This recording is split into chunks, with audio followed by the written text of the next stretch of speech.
Underground prison escape. एक दिन रात को एक जेसीबी वैन एक बैंक के पास आई। उसमें से कालिया नाम का मोस्ट वांटेड क्रिमिनल उतरा। वो सिक्योरिटी गार्ड के पास गया, उसको बातों में उलझाकर उसके चेहरे पर एक स्प्रे छिड़का तो सिक्योरिटी गार्ड गश खाकर गिर गया। बाद में वो जेसीबी से बैंक के पिछली दीवार को तोड़कर बैंक के अंदर गया। फिर वहां से बहुत सारे रुपयों को एक ट्रक में भरकर वहां से चला गया। बाद में उस ट्रक को एक डंप यार्ड में ले गया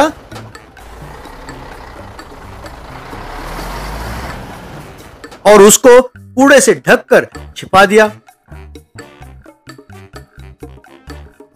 किसी को शक ना हो इसलिए वो साइकिल पर ही चेक पोस्ट पार करने पहुंचा। पर पुलिस को शक हुआ और उसे रोककर उससे पूछताछ करने लगे। वो ठीक से जवाब ना दे पाया तो उसे पूछताछ के लिए पुलिस स्टेशन ले गए। वहां पर एसआई अपने सामने पड़े फाइल और उसे बारी बारी देखते हुए, ओ माय गॉड, ये तो कालिया है, द मोस्ट वांटेड क्रिमिनल। मुझे शक है कि जो बैंक लूटा गया उसमें भी इसी का हाथ है। अपने स्टाइल से पूछताछ करो।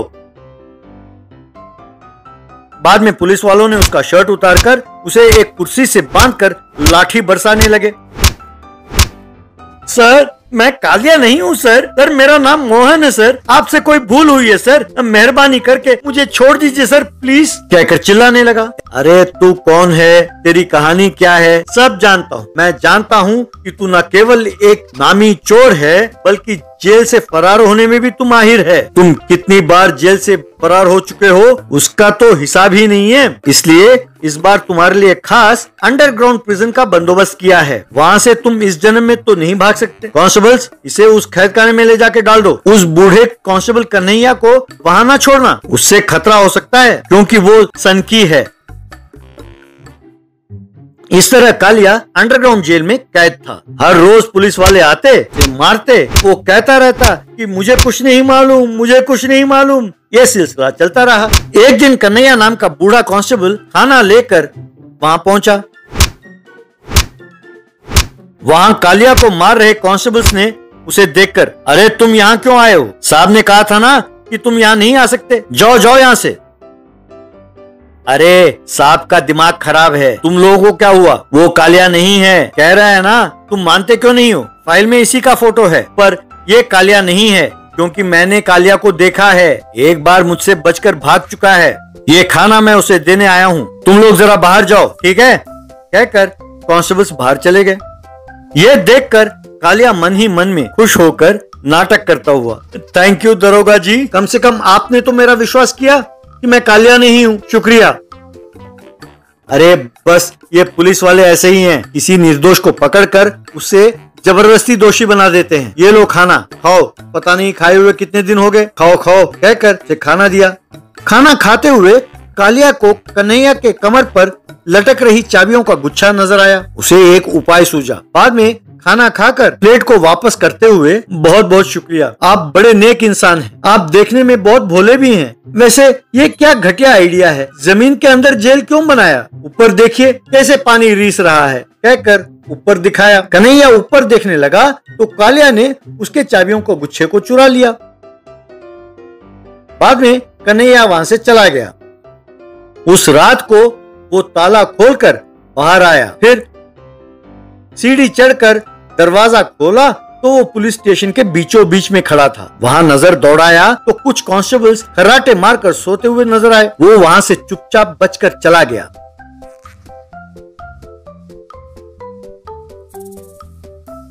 बाद में वो सीधा डंप यार्ड पहुंचा। कूड़े को हटाया तो ट्रक नजर आई।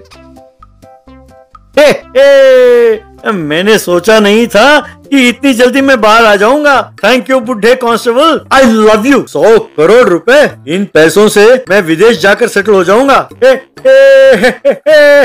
कहकर खुशी से नाचने लगा। वो यूं ट्रक में बैठकर ट्रक को स्टार्ट करके आगे बढ़ने लगा। तब उसका रास्ता रोककर पुलिस जीप और कुछ पुलिस वाले खड़े थे। उन्हें देखकर कालिया दंग रह गया।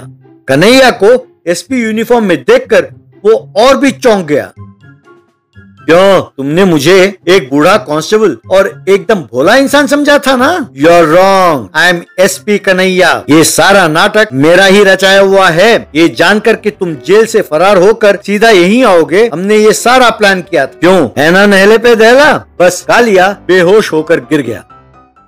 रेल का फाटक। एक गांव के पास एक पुराना रेलवे ट्रैक था। उस पटरी पर कोई भी ट्रेन नहीं आती थी। एक बार उस ट्रैक के पास फिल्म शूटिंग के लिए एक रेलवे फाटक बनाया। वहां हीरो और हीरोइन के नाचने का सीन शूट किया गया। बाद में उन लोगों ने उसे वैसे ही छोड़कर चले गए। इसे देखकर अतुल, ये क्या, इन फिल्म वालों ने फाटक को ऐसे ही छोड़कर चले गए? इस मौके का फायदा उठाकर पैसे कमाना होगा। बाद में वो रेलवे फाटक वाले का ड्रेस पहनकर वहां खड़ा हो गया।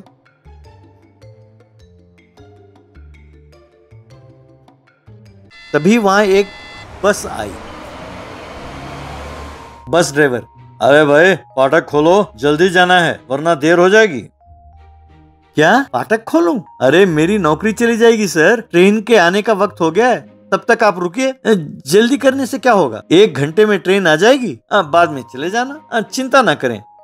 क्या 1 घंटा रुकना पड़ेगा?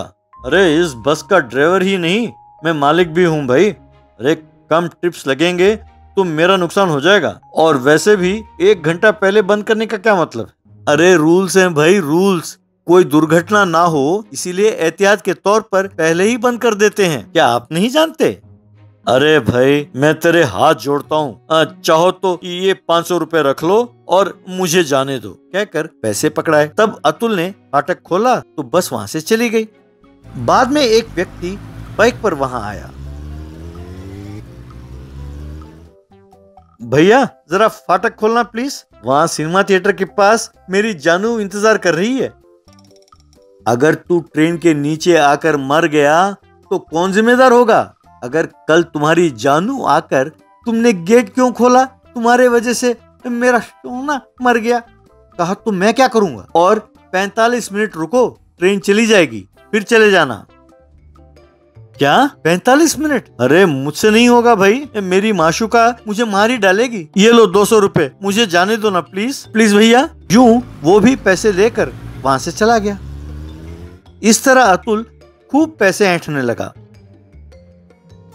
एक बार एक ट्रैक्टर बोरी लाद कर वहां आई। ये फाटक कैसा? इस ट्रैक पर तो कोई ट्रेन नहीं आती, यहाँ गेट का क्या काम? किसने कहा कि यहाँ ट्रेन नहीं आती है भाई? वो सब पुरानी बातें हैं। आपने परसों रेलवे जियो नहीं पढ़ा? अब से यहाँ फुल ट्रेन ही ट्रेन होंगे। हाँ ठीक है, अब ट्रेन आने में कितनी देर है? तुरंत फोन पर किसी से बात करने का नाटक करते हुए, अच्छा ऐसा, हाँ ठीक है, अरे जल्दी आ जाओ, कहकर अभी ट्रेन के ड्राइवर से बात किया मैंने, वो पिछले स्टेशन पार कर चुका है, पर ट्रैक के पास एक मशहूर मटन बिरयानी की दुकान है, वो वहाँ बिरयानी खाने के लिए रुका है, खाना खाते ही वो चलेगा, ऐसा उसने कहा। बिरयानी खाने के लिए ट्रेन को रोका है? कोई मजाक है क्या? अरे चुपचाप फाटक खोलो वरना मार खाओगे। आप मुझ पर क्यों नाराज होते हैं सर? अगर वो बिरयानी खाने के लिए रुका है तो इसमें मैं क्या कर सकता हूँ? ट्रेन के जाने तक फाटक को नहीं खोल सकता, बस। अरे भाई मेरे, तेरे हाथ जोड़ता हूँ, मुझे जल्दी मंडी जाना है, देर हो गई तो कोई मेरा फसल नहीं खरीदेगा। चाहो तो मेरे से 1000 रुपए ले लो, मेरे ट्रैक्टर को स्टार्टिंग ट्रबल है, जरा इसे धक्का देना प्लीज। यूं धक्का दिया तो ट्रैक्टर वहां से चल पड़ी और जाकर ठीक पटरी के बीचों बीच रुक गई। ड्राइवर डर कर, बाप रे ये क्या, यहाँ बंद हो गई? अरे पटरी पर रुक गई है, ट्रेन आई तो खतरा है, जरा आकर धक्का देना भैया प्लीज। चिंता ना करो भाई, ट्रेन इतनी जल्दी नहीं आने वाली, मेरे सिग्नल दिए बिना वो कैसे आ सकती है, कहकर धक्का देने लगा, पर ट्रैक्टर हिला नहीं। इतने में सचमुच एक ट्रेन सीटी बजाते हुए आने लगी। उसे देखकर अतुल, हे भगवान ये क्या, सचमुच ट्रेन आ रही है? अरे इस रूट में तो ट्रेन को आना नहीं चाहिए। क्या कह रहे हो? थोड़ी देर पहले तो तुमने कहा था कि जियो आया है, ट्रैफिक जैम होगा। अतुल हड़बड़ाकर, भैया माफ करना, फिल्म शूटिंग के लिए फाटक बनाया था तो मैंने पैसे बनाने के लिए झूठ बोला, पर अब लगता है कि सचमुच ट्रेन के लिए ये लाइन क्लियर हो गया है। यूं दोनों ने मिलकर ट्रैक्टर को पटरी के पार लगा दिया।